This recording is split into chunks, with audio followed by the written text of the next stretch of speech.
With Arun 04 में आपका स्वागत है। देखिए आज प्रतिशत का क्वेश्चन है। एक ग्रुप डी में बहुत ही इंपॉर्टेंट क्वेश्चन है। ग्रुप डी के लिए हमेशा इस तरह का क्वेश्चन पूछता है। पहला क्वेश्चन क्या देखिए, एक चुनाव में दो प्रत्याशियों में से एक को 40% मत मिले और वह 100 मतों से हारता है, तो मतों की कुल संख्या कितना है, टोटल मत कितना वो हमको निकालना है। तो क्या दिया है, एक प्रत्याशी, दो प्रत्याशी है, पहला दूसरा।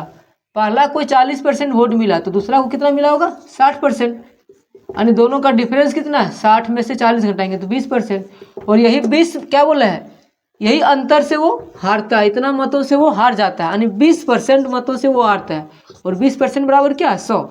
इसलिए क्या निकाल लेंगे, 1% बराबर क्या होगा, 100/20। यानी 20 पंचे 100। हमको क्या निकालना है, कोई भी चीज़ अपने आप में क्या होता है, 100 होता है। तो कुल संख्या तो वो क्या होगा, 100% होगा कुल। तब इसीलिए निकाल लेंगे 100% बराबर 5 × 100 बराबर 500। यानी मतों की संख्या कुल कितना होगा, 500। यानी क्वेश्चन नंबर ए होगा।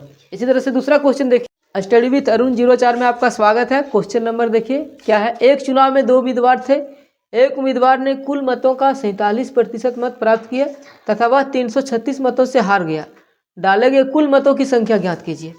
तो कुल मत अपने आप में क्या होगा, मान के चलो कुल मत अपने आप में 100% है। उसमें से उसने कुल मतों का कितना प्राप्त किया, 43%। यानी एक व्यक्ति ने 43% वोट लाया है और दूसरा ने कितना मत लाया होगा, 100 में 43 घटाएंगे कितना होगा, 57। यानी ये कितना से हारता है, घटाइए, 7 में 3 गया, 7 में 3 गया 4 और 5 में 4 गया 1। यानी 14% से, 14 मत से। यानी 14% बराबर कितना हो गया, 336 मत। इसीलिए 1% बराबर 336/14। काटेंगे 14 दूनी 28, 28 2 3 5, 14 चौक 56। यानी 24 आया, 24 मत। इसलिए मत अपने आप में क्या होता है, 100% होता है। तो कुल वोटों का 100% क्या हो जाएगा, 24 × 100 बराबर 2400 मत। यानी हमारा आंसर कौन होगा, 2400। Question number B, option number B. इसी तरह से दूसरा क्वेश्चन भी आप ट्राई कीजिए। दूसरा क्वेश्चन आपको दे रहे हैं। दूसरा क्वेश्चन क्या है देखिए, दो उम्मीदवारों के बीच एक चुनाव में डाले गए मतों का 30% मत पाने वाला उम्मीदवार 16,000 मतों से पराजित होता है।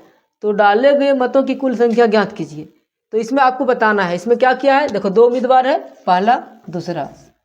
पहला उम्मीदवार को 30% वोट मिलता है तो दूसरा को कितना मिलता होगा, 70%। और दोनों के बीच डिफरेंस कितना हो गया, 40%। और 40% बराबर क्या दिया है, 16।